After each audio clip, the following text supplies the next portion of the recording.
சட்டமன்ற உறுப்பினரை இங்க இருந்து போய் பாக்குறதுக்கான சூழ்நிலை இல்ல. துப்பாக்கியோட பவர்ஃபுல் ஆயுதம் உங்க கையில இருந்தது, உங்க ஓட்டு. அதுல உங்க கோவத்தை காமிச்சிக்கலாம்ல. 1600 கட்டுனாதான் 100 வேலை தருவேன்னு சொன்னாங்க. கட்டுனா பண்டைய காணும் ஆளே 5 கோடி பேர் 5 கோடி தடவை 5 பைசா வத்துறா பெரிய தப்புங்க. இங்க நடந்துட்டு இருக்கு. ஓட்டு போட்டு நீ போட்ட வேண்டியதான். தமிழ்நாட்டுல ஒவ்வொரு தேர்தலையும் ஒவ்வொரு தொகுதியிலையும் ஏதாவது மாத்திரலான்னு சுயேட்சையா அத்தனை பேர் நிக்கிறாங்க. யாராவது திரும்பி பாக்குறோமா? என்ன அரசியல், என்ன வாழ்க்கை. புரிஞ்சவங்களுக்கு சொல்ல வேண்டிய அவசியம் இல்ல, புரியாதவங்களுக்கு சொல்லி பிரயோஜனமும் இல்ல.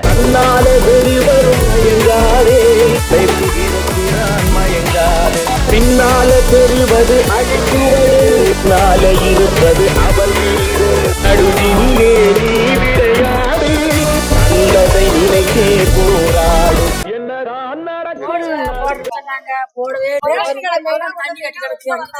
தண்ணி உள்ளாரே உள்ளாரே போகுது. இந்த ரோடு கூட சரி பண்ணி தர மாட்டேங்கிறாங்க. எங்களுக்கெல்லாம் புழங்குறதுக்கு போறதுக்கு வரதுக்கு இடம் வந்து 2 குடும்பம் வந்து ஒரே வீட்லயே சிக்கலா இருக்கு. எங்களுக்கு எங்கிட்டாவது ஒரு இடம் பார்த்து வாங்கி எங்களுக்கு வீதி கட்டி கொடுத்தாங்க கவர்மெண்ட்ல பார்த்து நாங்க நல்லா இருக்கோம். எங்களுக்கு இடம் வசதி தான் வாய்ப்பு பத்தல. சொசைட்டி அங்க மாத்தி விட்டுருக்கோம். நான்லாம் நடந்து போய் தான் தரிசி தூக்கிட்டு வந்தேன். பல்ல கெஞ்சிங்க நாங்க அப்படிலாம் இருக்கு. அதுக்குதான் அந்த கோயிலுக்கு கொடுத்தாலும் பிரச்சனை இல்லை, இந்த பாலையில வச்சு கொடுத்தாலும் பிரச்சனை இல்லை. செய்யலன்னு ஓட்டு போட்டு நீ போட்ட வேண்டியதான். நல்லா வரணும் தான் நம்ம ஓட்டு போடுறோம். மக்களுக்கு அது வந்து செய்ய மாட்டாங்கிறாங்களாங்க. அம்மா கொல்லி போட்டுக்கா, எப்படி கொல்லி போட்டுக்கா. இப்ப 2வது வந்து முக ஸ்டாலின் போட்டுக்கா. இன்னும் அடுத்து விஜய் வராதா இல்ல போட்டியில வருது. விஜய்க்கு ஓட்டு போடுவீங்களா இல்ல வினோத்துக்கு எனக்கு ஓட்டு போடுவீங்களா? வினோத்துக்கு தான் ஓட்டு போடுறது. அமராவதி அரிசி வாங்கத்தான் கஷ்டமா இருக்கு. அமராவதி தேவைப்படுது. அதான் எங்களால முடியல. இப்ப நீங்க என்ன ஓட்டு போய் வாங்குறீங்க?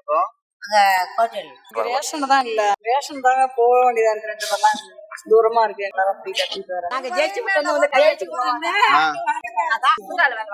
மோடி தனித்தனியா பைப்பு போட்டாங்க. உனக்கு இந்த பைப்பு 1600 கட்டுனாதான் 100 வேலை தருவேன்னு சொன்னாங்க. கட்டுனா அந்த பிள்ளைங்க கொண்டு போய் எங்க போட்டாங்க பண்டைய காணும் ஆளே. என்ன அரசியல், என்ன வாழ்க்கை.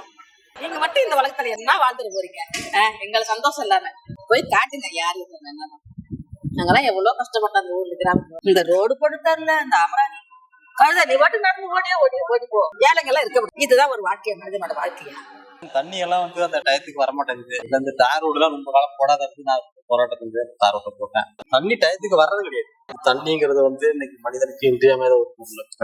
அந்த காலகட்டத்துக்கு டயத்துக்குள்ள கிடைக்கும். இங்க தவிச்சு வாய்க்கு தண்ணி கிடைக்காது. தாய்ப்பால் இல்லாம தவிக்கிற குழந்தை ஒண்ணுதான், தண்ணி இல்லாம பாடுற பயிர் ஒண்ணுதான். பள்ளிக்கூட வசதி எங்களுக்கு தேவை. சாலை வசதி செஞ்சா நல்லா இருக்கும்.